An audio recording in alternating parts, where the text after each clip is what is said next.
वाले हैं barriers of communication, मतलब कम्युनिकेशन के बैरियर्स है, कम्युनिकेशन में आने वाली बाधाएं।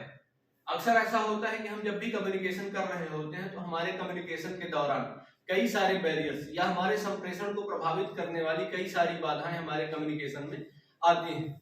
जब भी हम कोई बिजनेस कम्युनिकेशन करते हैं उस दरमियान भी हमारे पास इस तरीके के बैरियर्स आते हैं, और सामान्य तौर पर भी, सामान्य जीवन पर भी जब हम संप्रेषण कर रहे होते हैं एक दूसरे के साथ तो वहां पर भी कई सारे बैरियर्स हमें फेस करने पड़ते हैं। उनमें पहला बैरियर है लैंग्वेज बैरियर, भाषा संबंधी बाधाएं।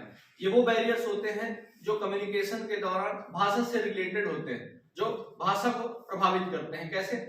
अगर एक सेंडर कोई मैसेज भेज रहा है रिसीवर को और वहां पर भाषा उसके समझ में नहीं आ रही तो वो उस कम्युनिकेशन को प्रभावित करेगा सीधे तौर पर। या जैसे इंग्लिश है, हमारा जो रिसीवर है संदेश का वो इंग्लिश नहीं समझ पा रहा है, हम सिर्फ उससे इंग्लिश में कम्युनिकेशन कर रहे हैं तो हमारा कम्युनिकेशन पूरा नहीं होगा और हमको फीडबैक नहीं मिलेगा। या अन्य कोई भाषा संबंधी बैरियर, या अन्य कोई भाषा जानने वाला व्यक्ति, दो लोग ऐसे हैं जो एक दूसरे की भाषाओं को नहीं जानते और एक दूसरे के साथ कम्युनिकेशन कर रहे हैं, वो भी अपने संप्रेषण को या संदेश को एक दूसरे तक सही से नहीं पहुंचा पाएंगे।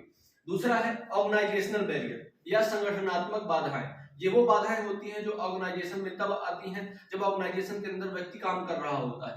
मसलन वो रूल्स रेगुलेशन नहीं समझ पाता है ऑर्गेनाइजेशन के, एक कर्मचारी जो ऑर्गेनाइजेशन के लिए काम कर रहा है वो ऑर्गेनाइजेशन के रूल्स रेगुलेशन को नहीं समझ पा रहा है, या फिर ऑर्गेनाइजेशन में बैठक व्यवस्था सही से नहीं है, टेबल कुर्सी वगैरह सही से नहीं, तो इस तरीके की जो अव्यवस्थाएं होती हैं वो ऑर्गेनाइजेशनल बैरियर्स में आती हैं। फिर है इमोशनल या परसेप्शनल बैरियर। इमोशनल बैरियर्स वो बैरियर्स होते हैं जब कोई सेंडर इमोशनली कोई मैसेज दूसरे तक पहुंचाना चाह रहा है अपने इमोशंस के साथ, और वो मैसेज उसी फॉर्म में सेंडर का मैसेज रिसीवर तक नहीं पहुंचा, और जब वो मैसेज रिसीवर तक उसी भाव में नहीं पहुंचा तो उसका वो सही से अर्थ नहीं निकाल पाता है। मसलन अगर आप किसी को अपना संदेश देना चाह रहे हो, आप बहुत हैप्पी हो और आपने उस संदेश को उसी हैप्पी वाले मोमेंट में बताया, लेकिन वो व्यक्ति सही से समझ नहीं पाया या आपने सही तरीके से अपने एक्सप्रेशंस नहीं रखे, तो भी वो व्यक्ति उस संदेश को नहीं पहुंच पाएगा जिस तक आप अपना संदेश पहुंचाना चाह रहे हैं। तो ऐसे भी समस्याएं इमोशनल बैरियर्स कहलाती हैं।